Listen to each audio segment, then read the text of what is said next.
حضرت بلال حبشي رضی الله تعالی عنہ د دین د پاره ډېرې سختې تېرې کړې وي او ډېر مشکلات او ډېر صعوبتونه او تکلیفونه او پریشانۍ برداشت کړې وي، لیکن ایمان یې د چټان نه هم زیات مضبوط او ډېر قوي ایمان ورته الله رب العالمین ورکړی. په یو موقع کې د کافرانو په دې شګو باندې هم سملاو، په سکرټو هم سملاو او بیا د عجیبه داسې په انبورانو رانیسله تاوله به ورته. نو یو ابی ورته ووایي چې بچې خیر دی که نه چې ته د احد احد اواز کوي. حضرت بلال حبشي رضی الله عنه دغه چې احد احد یعنې الله یو دی، الله یو دی، د الله په توحید باندې قایل و. چونکې هغه وخت کې د مکې مشرکانو به د بوتانو ته سجدې کولې او د الله وحده لا شریک د ذات قایل نو، بلکې نور بوتان به سره شریک کول. نو حضرت بلال حبشي رضی الله تعالی عنه به د احد اواز کوي چې نه الله صرف یو دی او د بوتانو او دغه رنګ د نور معبودان باطله او زه سخت انکار کوم او دا نشته دی، بلکې معبود برحق صرف وحده لا شریک ته جهه الله دی. نو هغوی به د عجیبه داسې په انبورانو به نیسله او تاوله به یې راښکله به چې شا به دې نه منکر شه، د به دقه وي چې نه احد او احد. نو یو ابی ورته ووایي چې بچې خیر دی که نه که بالفرض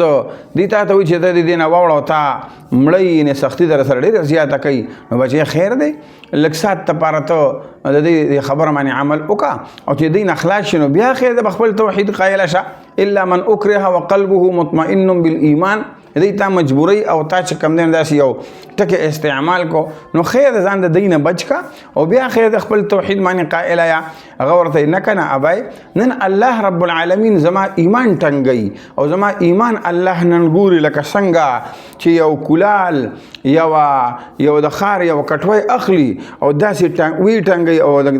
دا ګوته ولا راخلاصه کي او هغه کټوی هغه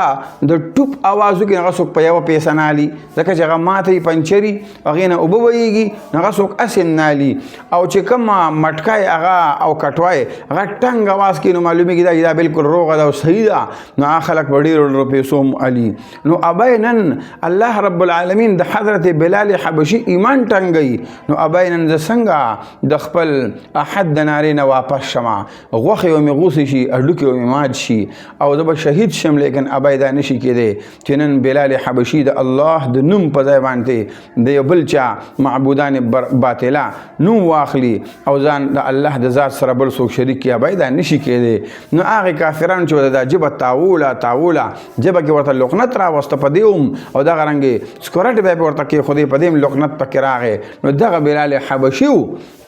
چې هغه به د اشهد ان لا اله الا الله د شین په ځای بیا سین استعمالو، نو د اشهد ان لا اله الا الله بیا اشهد ان لا اله الا الله وی، لیکن بیا هم د مسجد نبوي مؤذن پاتې شو او ډېر مقام ورته الله رب العالمین ورنصیبه کړو. دا د قربانو او دا د سختو برکت دی بقدر الکد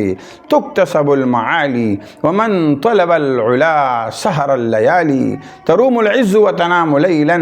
اضعت العمر في طلب المحالي لأن يعود البحر من طلب اللآلي.